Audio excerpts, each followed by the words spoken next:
Hello everyone, once again welcome to our digital library. इसके पहले मैं आपको गायनी और ऑब्स की वीडियो जो है शेयर कर रही हूँ रेगुलरली। उसमें हम लोगों ने नॉर्मल लेबर, फिजियोलॉजी और of labour and stages of labour cover कर चुके थे। पर आज हम जो भी मेरे हैंड रिटन नोट्स है उससे एक बार रिवाइज करेंगे।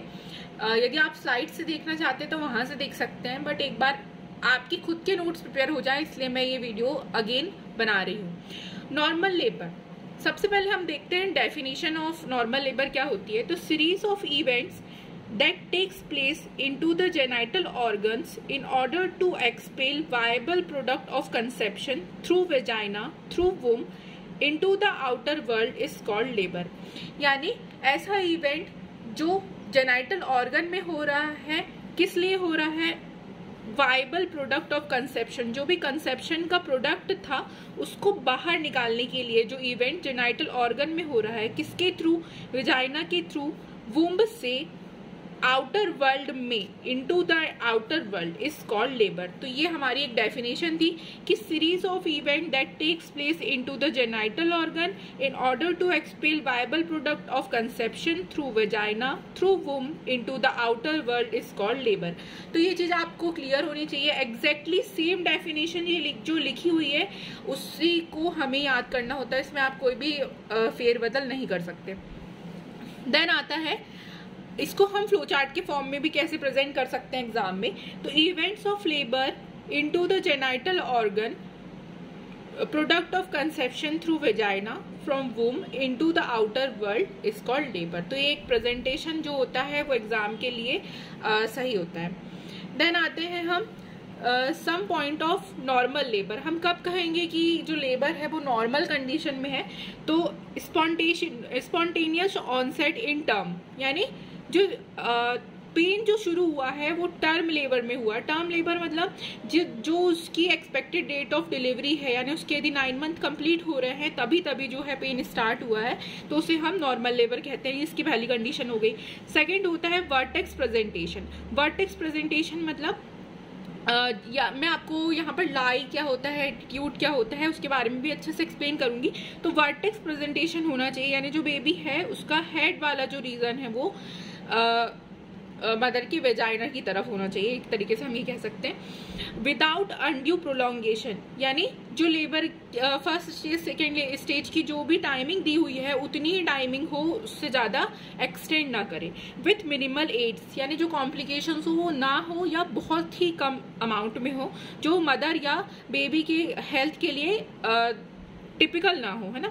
देन फिफ्थ पॉइंट आता है no other complication to mother and child. तो ये जो यदि क्राइटेरिया फॉलो हो रहे हैं सारे, तो हम इसे नॉर्मल लेबर कहते हैं।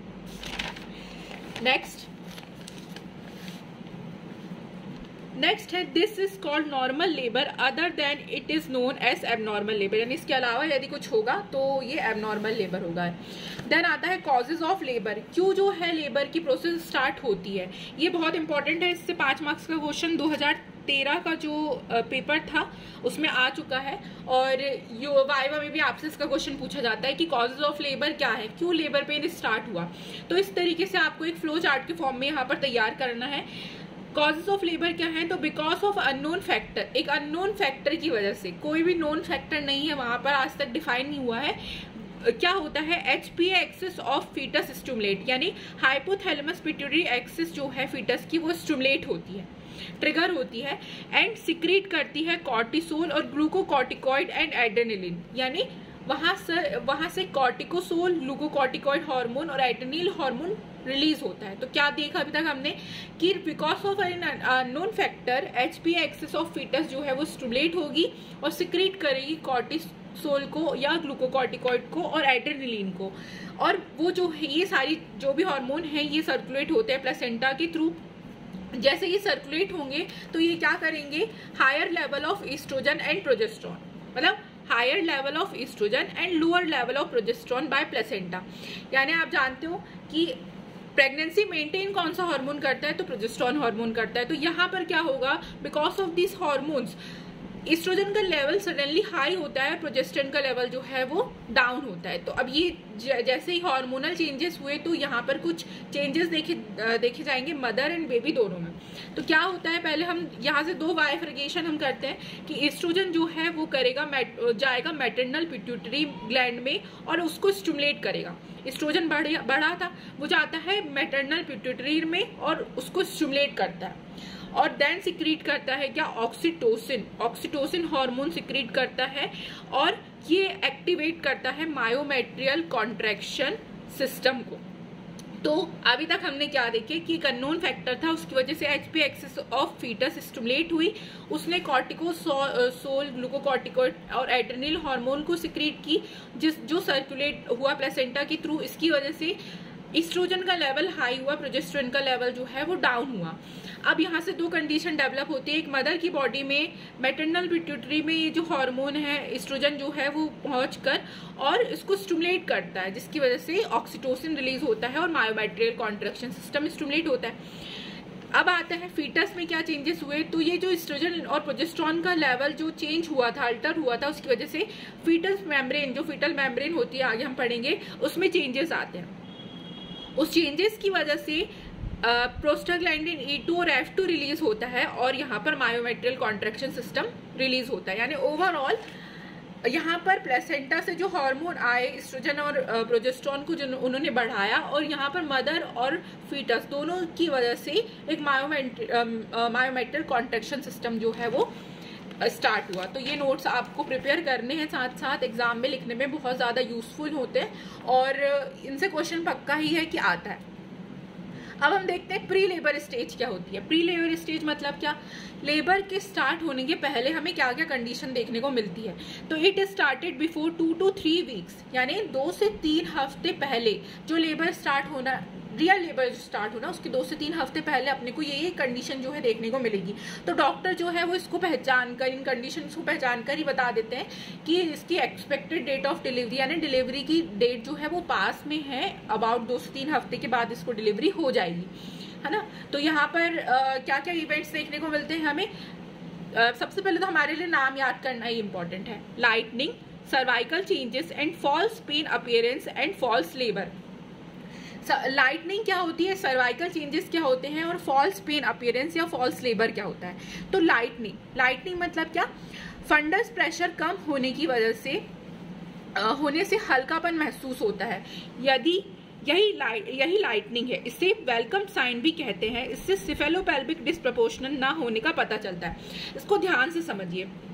यहाँ पर जब कोई भी लेडी प्रेग्नेंट होती है तो उसको बेबी के साइज ग्रो करने के कारण डायफ्राम में एक प्रेशर सा महसूस होता है। उसको लगता है कि नीचे से कुछ प्रेशर जनरेट हो रहा है। जैसे हम भी यदि पूरे फुल टर्म में किसी लेडी को देखेंगे जो प्रेग्नेंट है तो लगेगा कि उसका जो डायफ्राम वाला एरिया है वहां पर बहुत प्रेशर उसको फील होता होगा, है ना।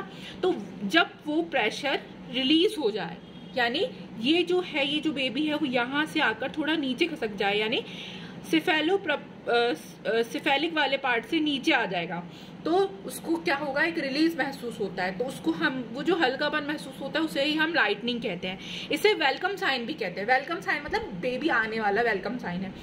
और इससे सिफेलोपेल्विक डिस्प्रपोर्शन का नहीं है ऐसा पता चलता है। यहाँ पे सिफेलिक है तो यहाँ पर बेबी का हेड जब आसानी से नीचे आ गया तो मतलब सिफेलोपेल्विक डिस्प्रपोर्शन नहीं है, आसानी से जो है वो नॉर्मल डिलीवरी हो सकती है, इसका पता चलता है। तो लाइटनिंग क्या है, फंडस प्रेशर कम होने से हल्कापन महसूस होता है, यही लाइटनिंग है। इसे वेलकम साइन भी कहते हैं। इससे सिफेलोपेल्विक डिस्प्रपोर्शन ना होने का पता चलता है, ठीक है।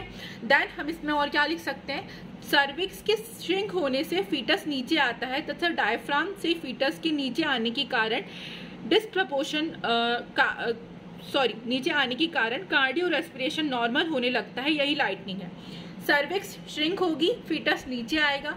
जैसे ही फीटस नीचे आएगा डायफ्राम में जो प्रेशर क्रिएट हो रहा था वो रिलीज होता है और इसे ही हम कार्डियो रेस्पिरेशन नॉर्मल होना, यानी उसको सांस लेने में थोड़ी प्रॉब्लम नहीं होती, मतलब ऐसा लगता है प्रेग्नेंट लेडी को कि उसको थोड़ा प्रेशर है। जब वो रिलीज होगा तो उसको एकदम हल्कापन सा महसूस होगा, इसे ही हम लाइटनिंग कहते हैं। आप एग्जाम में चाहे इंग्लिश मीडियम से हो या हिंदी मीडियम से हो, आप किसी भी तरीके से मॉडर्न का पेपर है तो भी आप इस तरीके की जो नोट्स है वो अपने आप लिख सकते हैं। इससे मार्क में कोई भी किसी भी प्रकार का फर्क नहीं पड़ता। देन आता है next cervical changes. Cervical changes क्या क्या देखने को मिले, अभी हमने देखे प्री लेबर स्टेज की 3 पॉइंट्स थे, lightening, cervical changes and false pain appearance and false labour. अब ये पहला तो हमने देख लिया लाइटनिंग क्या होता है, सेकंड होता है सर्वाइकल चेंजेस, यानी सर्विक्स में हमें क्या क्या चेंजेस देखने को मिलेंगे। तो ripening of cervix and soften, जो सर्विक्स है वो राइपन हो जाएगी और सॉफ्ट हो जाएगी। राइपन मतलब पकना। अब आप बोलोगे पकना क्या पकना मतलब क्या पस फॉर्मेशन होगा या ऐसा कुछ नहीं होता। हम राइप सर्विक्स किसको बोलेंगे और अनराइप सर्विक्स किसको बोलेंगे। जब आप सर्विक्स को, प्रेग्नेंट लेडी की सर्विक्स को टच करके देखेंगे, यदि वो आपको अपनी नोज की जो टिप होती है उसके जैसी फील हो, मतलब उतनी हार्ड फील हो, मतलब वो अनराइप्ड है, मतलब अभी जो है वो डिलीवरी होने में थोड़ा चांसेस है, इसको हम प्री लेबर स्टेज में नहीं बोल सकते। लेकिन यदि वो आपको लिप, जो हमारे लिप जितने सॉफ्ट होते हैं उतनी सॉफ्ट फील हो, तो मतलब ये होता है हमारा राइप्ड सर्विस। तो हमको ये चीज ध्यान रखनी है कि यदि नोज की टिप जैसा दिख रहा है तो वो है अनराइप्ड, और यदि लिप के जैसा फील हो रहा है तो वो है राइप्ड। तो ये चीजें हमें ध्यान रखनी है कि यदि राइपनिंग सर्विक्स यानी हमें लिप की तरह फील हो रहा है और सॉफ्ट हो चुका है, मतलब सर्वाइकल चेंजेस है, प्री लेबर स्टेज में है। Cervix length then become 1.3 centimetre, जो सर्विक्स की लेंथ है वो 1.3 सेंटीमीटर हो जाती है, जबकि नॉर्मल कितनी रहती है 2.5 to 3 सेंटीमीटर, यानी अब ये घटकर 1.3 सेंटीमीटर तक हो जाए तो हमें समझना है कि ये प्री लेबर साइन है। देन आता है easily dilatable and admit tip of finger. Easily dilatable है, यानी जब आप उसको डायलेट करेंगे तो वो बहुत आसानी से डायलेट हो जाएगी, एकदम सॉफ्ट लाइक इलास्टिक लाइक हो जाएगी, और आप उसमें आसानी से अपनी finger, tip of finger PV exam के लिए, परवेजाइनल एग्जाम के लिए इंसर्ट कर पा रहे हैं। मतलब ये सर्वाइकल चेंजेस है। सर्विक्स जो है वो राइप्ड हो चुकी है, सॉफ्ट हो चुकी है, उसकी लेंथ भी कम हो गई है और इजीली डायलेटेबल है, और टिप जो है फिंगर की वो इजीली इंसर्ट हो रही है। तो ये था हमारा दूसरा साइन। फिर थर्ड पॉइंट क्या आता है, फॉल्स पेन या फॉल्स लेबर। तो प्रीमी ग्रेविडा में कब देखने को मिलेगा हमें फॉल्स पेन। आपने सुने होंगे मूवी वगैरह में कि एक फॉल्स अलार्म था, फॉल्स पेन था, फॉल्स लेबर है, तो वो क्या होता है, हम कैसे डिस्टिंग्विश करेंगे, तो ये यहाँ पर मैं आपको बताने वाली हूँ। फॉल्स पेन या फॉल्स लेबर ये भी हमारी प्री लेबर स्टेज के अंदर ही आता है, यानी जब लेडी की डिलीवरी होने वाली है उसके थोड़े हफ्ते पहले उसको फॉल्स लेबर देखने को मिलेंगे। ऐसा नहीं कि उसको 4 महीने में 5 महीने में मिल जाए, तो वो कॉम्प्लिकेशन हो सकता है, लेकिन रियल मतलब जो फॉल्स लेबर आता है वो प्रीमी ग्रेविडा। प्रीमी ग्रेविडा मतलब क्या, जिसकी पहले बार डिलीवरी हो उसमें 1 से 2 हफ्ते पहले होता है, और मल्टी ग्रेविडा में थोड़े ही दिन पहले, यानी मान लो उसकी डेट है 15 जून की, तो हो सकता है उसको 2 जून को हो, 3 जून को हो, 10 जून को हो फॉल्स लेबर, जो एकदम वो रश से हॉस्पिटल आए कि मुझे लेबर पेन हो रहा है ना। तो और भी साइंस से हमको देख के पहचानना है कि ये फॉल्स लेबर है कि ट्रू लेबर है। मैं ट्रू लेबर आपको नेक्स्ट वीडियो में एक्सप्लेन करूंगी। रेगुलरली मैं गायनी एंड ऑब्स के या और भी सब्जेक्ट जो भी आप बोलो उसकी वीडियो अपलोड करती रहूंगी, लेकिन मुझे आपका सपोर्ट चाहिए। आप रेगुलर कमेंट सेक्शन में बताएं, सजेस्ट करें कैसे आपको वीडियोस लग रहे हैं, लाइक करें, शेयर करें, तभी मैं जो है अपने बिजी शेड्यूल से इस चीज के लिए अपने नोट्स से जो है वो वीडियो अवेलेबल आपको करवा पाऊंगी। तो आपकी सपोर्ट की जरूरत है। देन मल्टी ग्रेविडा में मैंने आपको बताया फ्यू डेज। मल्टी ग्रेविडा मतलब जिसके एक से पहले एक बच्चे या 2 बच्चे हो चुके हैं। Then various events takes place. False pain में क्या क्या इवेंट्स मिलते हैं, तो डल पेन और कंटिन्यूअस पेन होगा। डल पेन मतलब हल्का पेन होता है, लेकिन ट्रू लेबर में थोड़ा, अभी नेक्स्ट वीडियो हमारा ट्रू लेबर होगा। फॉल्स लेबर में क्या होता है, डल पेन होता है, यानी थोड़ा धीमा मद्दा सा पेन होता है, उसको थोड़ा नॉर्मल की जितना वो सहन कर सके। एंड कंटिन्यूअस पेन होता है, यानी रेगुलर पेन हो रहा है, जैसे कभी एब्डोमिनल पेन होता है उस तरीके का रेगुलर पेन होता है। जबकि ट्रू लेबर में ऐसा नहीं होता। ट्रू लेबर में ब्रॉक्स्टन हिक्स कॉन्ट्रैक्शन आते हैं, यानी 15 मिनट पेन हुआ देन रुक गया, देन 15 मिनट हुआ देन रुक गया, इस तरीके से। तो ये चीज पहला पॉइंट है। इस पे क्वेश्चन आता है 2 मार्क्स में स्पेशली कि फॉल्स लेबर के साइन क्या होते हैं वो लिखिए। Hypogastric and lower abdominal pain हो गया, यानी हाइपोगैस्ट्रिक 9 रीजन होते हैं एब्डोमेन के, उसमें हाइपोगैस्ट्रिक और लोअर एब्डोमिनल पेन होता है। No effect on dilation of cervix, अभी हमने सेकंड पॉइंट पढ़ किया है सर्विक्स का डायलेशन, यहाँ पर कोई भी हमें सर्विक्स में कोई भी डायलेशन यहाँ पर देखने को नहीं मिलेगी। Then relieves with enema and analgesic या सेडेटिव्स, यदि हमने उसे पेशेंट को कुछ एनाल्जेसिक्स दे दिए, सेडेटिव्स दे दिए या एनिमा दे दिए तो वो शांत हो जाएगा, जबकि ट्रू लेबर में ऐसा नहीं होता। तो ये जो 4 साइन है ये आपको ध्यान रखने हैं। तो हमने प्री लेबर स्टेज देख लिए, lightening, cervical changes and false pain. इसके पहले हमने कॉजेज ऑफ लेबर देख लिया, जिसका ये फ्लो डायग्राम आपके लिए बहुत इंपॉर्टेंट है एग्जाम में लिखने के लिए, इस बार ये क्वेश्चन आया हुआ था। और नॉर्मल लेबर की जो भी स्टेज डेफिनेशन थी और जिस तरीके से हमको शो करना है और क्या क्या पॉइंट है नॉर्मल लेबर के, ये हमने इस वीडियो में देखे। होप कि आपको ये नोट्स और ये वीडियो अच्छा लगा होगा। Please like, share and subscribe. Stay connected with our digital library for more videos.